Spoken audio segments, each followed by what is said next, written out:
Okay,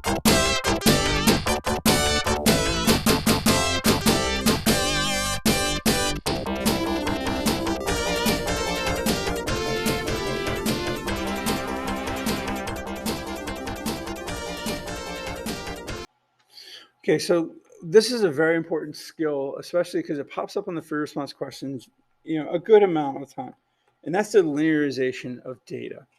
Okay, so because AP Physics 1 is algebra based, it is often best to turn curves, right? Because everyone wants to call it a curve, into lines, and I instruct students that anything plotted on a graph in physics is a curve, regardless if it's linear relationship or a quadratic relationship or a square root relationship. No matter what, it's still a curve. Okay, and when we talk about curves, we're mostly focusing around the square root function and the quadratic. Okay, so to linearize the data, what you're going to do is write y equals mx plus b. In fact, you should probably write it as b plus mx, okay? Because remember, math or physics writes math backwards. So you're going to write above the formula that represents the graph of the data. And then what matches up with the x is what you need to plot. So let's look at just a quick little example. So here's something we're given data, okay, on the AP Physics 1 test or on the test. If there's a kind of a third column hanging out or a fourth column hanging out somewhere, there's a good chance you're going to have to linearize this data, okay? And so we plot this data, and so if I do it real quick, you got 0, 0, you got 0.32, it's 0.5, 0.75, or 0.4 is at 0.75. And so this would be a plot, right? Because they give me nice data points. So 0.46 is at 1, and then 0.5 is at 1.25.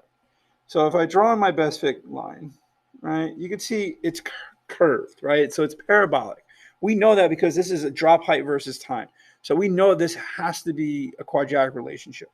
And so I'm going to start with the equation. Y equals y0 plus VOT plus 1/2 AT squared, right? And so if we're dropping this, all this, these first things are 0. So I'm going to say y equals, in fact, let me leave the y0 in my equation because it's going to help us with our b. So my equation ends up being y0 plus 1/2 AT squared. Now, what I'm going to do is write y equals b plus mx. So there may be a question focusing on what is the y-intercept. Well, that's your initial position. But in this case, this is going, for us, is going to be 0. Okay. Now here comes the linearization of the data. So notice my mx here, I'm going to box the 1/2 a and the t squared.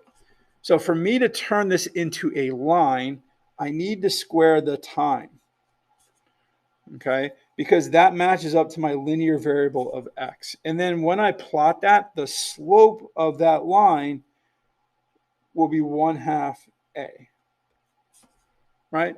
If I try to find the slopes here, I got to do all this like advanced mathematics stuff by finding all the different slopes and averaging them and all this craziness. But if I can turn this red line into a line, this red curve into a line, then the data becomes a lot easier to linearize or to look at. So what do I need to do? I need to square. So I'm going to plot t squared. So 0 squared is easy, right? Now, if this happens, make sure you're squaring the right values, right? Notice I'm squaring t, not h. And so that's what I'm doing in my calculator, is I'm squaring all these numbers.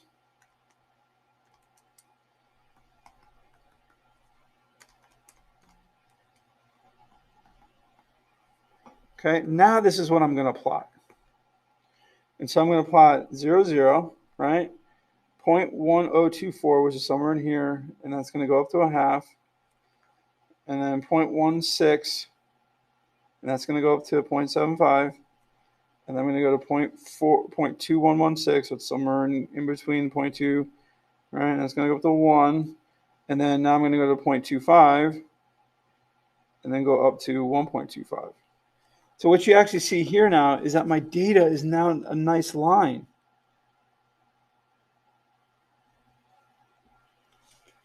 Okay, so now this is a lot easier to analyze by now finding, if I find the slope of this line, right, I'm going to take that point and that point roughly, right, and so I'm going to say 1.00 minus 0.5 divided by 0.2 minus 0.1. And so that's going to be my slope.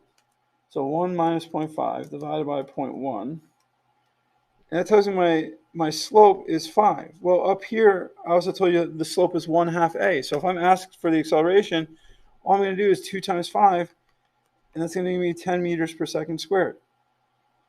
So the orange line is a lot easier to analyze than the red line because this is the linearization of data piece. Okay, so I took that, parabolic shape and I turned it into a line, which made it a lot easier to find the slope. Okay. Now, what I'm going to do is I'm going to make a separate video for another example of linearizing data, just so you can see, kind of put this all together again.